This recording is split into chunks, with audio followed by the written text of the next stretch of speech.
मो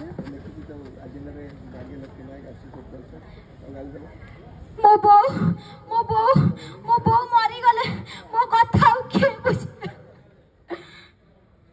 आलो काई गोटे सेमिति रात करके कांदुचु का की गोटे अजणा रोग हैला जे बिचारी केते कष्ट पाउथुला पानी भलिया टंका ता पिछा सरी गला भलो हैला सधवा अवस्था सिंदूर नाई की गला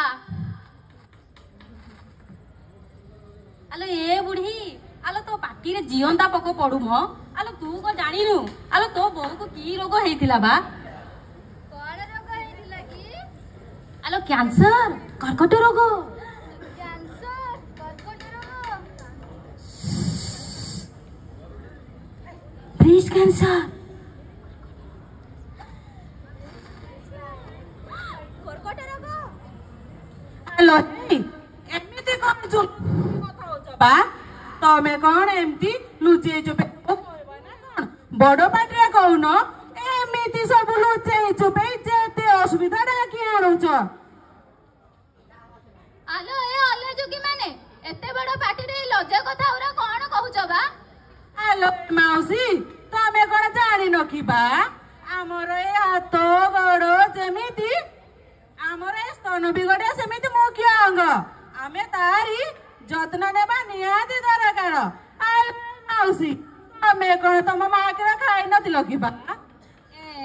মা ক্ষীর আলো মা ক্ষীর খাইবা আমি এড়িকিরু এডে বড় হেইছে হ্যাঁ হ্যাঁ এ স্তন হচ্ছে মহিলা মানଙ୍କ ମଧ୍ୟରେ ବିଶେଷ ଭାବରେ ଦେଖା ହେଇଥାଏ ଆଉ ପୁରୁଷ ମାନଙ୍କ ପାଖରେ କାବା ହୋଇଥାଏ ଇ ମା ସତ୍ୟ ନା କଣ ଆଲୋ ହଁ ବା तमे कौन जानी ना आजिकाली पर अड़प बयसर युवती मानक पाखे भी रोग देखा देलानी ए मां मते तो डर लागुची कोन ता बो मेडिकल जाई की चिकित्सा नौ नथिले की एई रोग हेले तार चिकित्सा कोन करबा है कोन एई कैंसर कोन मारबा सीधा ऊपर को टिकट आले किए कहला बा आमे जदी ठीक समय रे ठीक चिकित्सा नेबा ताहेले आमे संपूर्ण सुस्थ होई रहइबा ना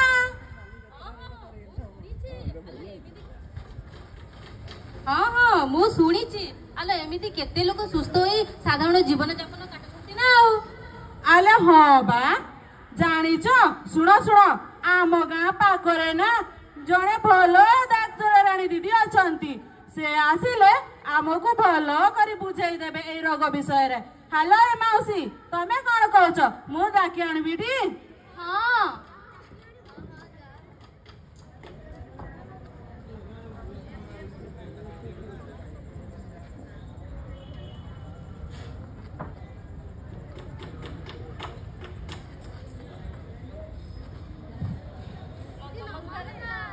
नमस्कार नमस्कार कौन होला काहे के व्यस्तता हां से जे लोकटी मरि गले बोली तो स्तन कैंसर मरि गला तो अरे तमे सब जानि न कि कैंसर रोग पिया गोटे रोग हेले ए रोग गुडा को विशेष करी हम झियो मानको स्त्री लोक मानको बेसी हुए 90 वर्ष जाए स्त्री लोक मानको ए रोग हेबा सम हेले काहरा एटा हुए तमे जानि से जो लोकटी मरि गला बोली तो स्तन कैंसर मरि गला तो अरे तमे सब जानि न कि कैंसर रोग पिया गोटे रोग हेले ए रोग गुडा को विशेष करी हम झियो मानको स्त्री लोक मानको बेसी हुए 90 वर्ष जाए स्त्री लोक मानको ए रोग हेबा सम हेले काहरा एटा हुए तमे जानिबा पड़िबो तेणु कौन करवा तुम 18 टू 20 वर्ष झील मानक ये जो रोगटा हुए जदि आई माँ मानक होता है से पिला मानक संभावना थाए गोटे कथा कथा है जार असुविधा अच्छी खाद्यपेयर असुविधा अच्छी से बहुत निशा जिनस व्यवहार कर मद गुटका सब जिन खाऊँ विशेष कर स्मोकिंग बीड़ी सिगरेट खाऊँ पुरुष लोक मैंने खाइबे किंतु रोग हम स्त्री लोक मान पेटर फिलअप भी पारे स्तन कैंसर सी गोटे रोग तेणु आम विशेष कर स्त्री लोक मैंने जो 40 वर्ष पर बंद हो जाए इम्बालांस हुए ସେତିକି ବେଳକୁ ଏ ରୋଗଟା ହେବାର ବେଶୀ ସମ୍ଭାବନା ଅଛି। ହେଲେ ଏ ରୋଗଟା ଏମିତି ରାତାରାତି ହେଇକିରି 5-6 ଦିନ ପରେ ଜ୍ୱର ଭଳିଆ ଦିଶିବନି। ତେଣୁ ସେ ରୋଗ ହେବାର ଦିଶିବା ପାଇଁ ଆମକୁ 15-16 ବର୍ଷ ଲାଗେ। ତେଣୁ ଆମେ ସବୁ ସଚେତନ ହେଲେ ଏସବୁ ଆମେ ଜାଣିପାରିବା। ତେଣୁ ତମେ ପିଲାମାନେ ତମେ ଯୋଉ